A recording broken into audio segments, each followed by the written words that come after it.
Hello, boys and girls. Happy Wednesday and welcome to math class.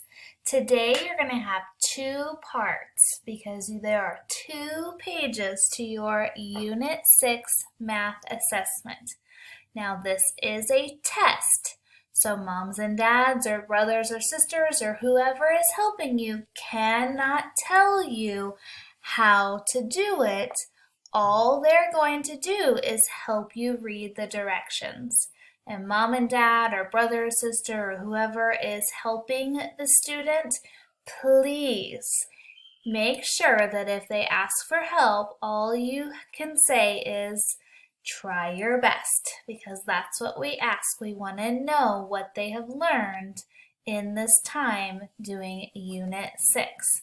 So what we're going to do is the first thing you're going to do is you're going to click that microphone button so we can hear and see your work.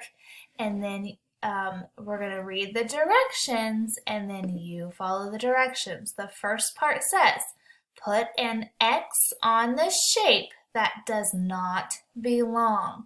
So you're going to look in this first box and cross off the shape that doesn't belong. Same thing for the second box. You're going to look at all those shapes and cross off the one that does not belong. In the middle box on your page, it says to color the triangles.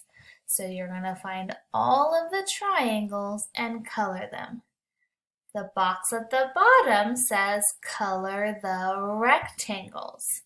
So again, you're going to color all of the shapes that are rectangles. When you're finished with this page, go up to the green check mark and send it to your teacher, and then do the next activity, which would be the second page of your math assessment.